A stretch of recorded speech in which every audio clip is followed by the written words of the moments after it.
अस्सलाम वालेकुम अज़ीज़ान, मैं आपको आपके दोस्त आपके भाई तैयब इजाज़ का सलाम। उम्मीद करता हूँ तो हम सब लोग खैर-ओ-आफ़ियत से होंगे, जहाँ कहीं भी होंगे अपने खाना के साथ एक अच्छी ज़िंदगी बसर कर रहे होंगे। ब्लू वर्ल्ड सिटी का एक जी अपडेट आ गई है, मैं अपडेट आपको पढ़ के सुना रहा हूँ। नोटिफिकेशन है जी ओवरसीज़ ब्लॉक के हवाले से। ओवरसीज़ ब्लॉक के हवाले से नोटिफिकेशन ये है कि जी due to heavy rainfall across the country over the past several days many customers have been unable to take advantage of the prevailing merging policy, default clearances and surcharge waiver and leading to the request for an additional time. In response, the Blue World City Management Board has decided to extend the notification dated 10 July 2024 until 15th December 2024.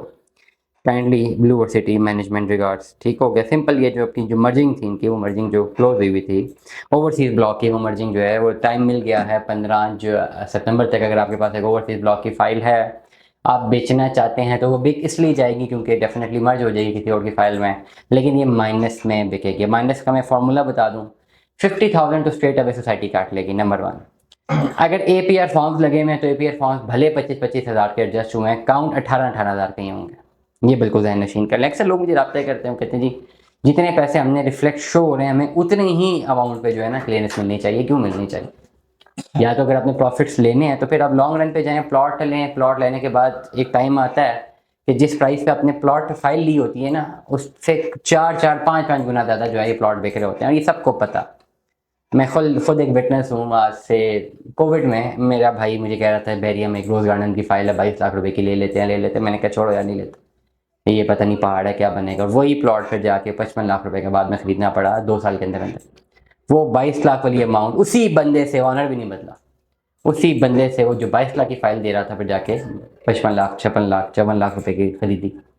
कितना ज़्यादा मुनाफा हुआ उससे 2 साल के अंदर। ये फाइलों में मुनाफे इसी तरह होते हैं, और जिन लोगों ने फाइलें ली हैं उनको पता है किस तरह मुनाफे होते हैं, इसलिए उन्होंने फाइलें ली हैं। ठीक है, डेफिनेटली हालात नीचे आते हैं, ऊपर जाते हैं। तो ओवरऑल ओवरसीज ब्लॉक की जो फाइल्स हैं, अब वो जो डाउन है ओवरऑल, अगर आपने उसको मर्जिंग में लेके जाना है तो मर्जिंग में आपकी जो अमाउंट काउंट होती है वो एक्चुअल अमाउंट वही काउंट होगी जो कि आपको, फॉर एग्जांपल अगर आपने एपीआर फॉर्म लगाए हैं, एपीआर फॉर्म अगर आपने डीलर के थ्रू लगाए हैं और 25,000 का रिफ्लेक्ट हुआ और 20 हज़ार आपने पे किया, 22 किया, 25 पूरा किया है, लेकिन सोसाइटी के कागजों में वो एपीआर फॉर्म 18,000 रुपये का काउंट होगा। टोटल फाइल की कॉस्ट में 50,000 रुपये माइनस हो जाएगा। तो ये सारी की सारी जो वैल्यूज़ है ना, इनको आप डिडक्ट करेंगे। डिडक्ट करने के बाद फिर जिसकी फाइल में वो फाइल मर्ज होगी वो भी डिस्काउंट डिमांड करेगा। तो ओवरऑल पे एलाबोरेट कर लेंगे, अगर आपके पास ओवरसीज फाइल ब्लॉक की फाइल है और आपने उसको रिफंड करवाना है जाके या मर्जिंग में डलवाना है, पेड अमाउंट से आधी अमाउंट तो चली जाएगी। मैं एग्जैक्ट फिगर्स नहीं बता रहा, मैं खाली आपको एक ओवरऑल नॉर्मली एक आइडिया दे रहा हूँ। बहुत सारे लोग कहते हैं जी कितने की बिकेगी। आइडिया तो यही है भाई, जब फाइल मर्जिंग में जाती है, छोटी फाइल में अगर मैं बात करूँ, लेटर सपोज 4 लाख 5 लाख रुपए जमा है, उनकी अगर मैं बात करूँ तो 2-2.5 लाख रुपए उड़ जाएगा। हाँ, जो बड़ी फाइल है जिसे 20-22 लाख रुपए जमा है, ज़्यादा अमाउंट जमा है, उनका इतना ज़्यादा वेव ऑफ नहीं होता, क्योंकि उनमें 50,000 का सोसाइटी काटे, लेटर सपोज 2-2.5 लाख 3 लाख की जो है कटिंग हो सकती है, लाख आप डिस्काउंट दे सकते हैं। तो 20-25 लाख अगर जमा है तो 3-4 लाख रुपए कम हो सकता है। मैं अप्रॉक्सीमेट फिगर्स बता रहा हूँ, जेन्युइन फिगर्स नहीं बता रहा। आपने ब्लू वर्ल्ड सिटी के हवाले से अगर फाइल सेल करनी है, आप मुझे अपना लेजर भेजेंगे, लेजर पढ़ के मैं बता के लेजर फॉरवर्ड करूँगा। लेजर से जो असेसमेंट आएगी मैं आपको असेसमेंट जो है वो कम्युनिकेट कर पाऊँगा। दुआ में याद रखिएगा, अपना बहुत सारा ख्याल रखिएगा। Stay tuned with us. Allah हाफ़िज़।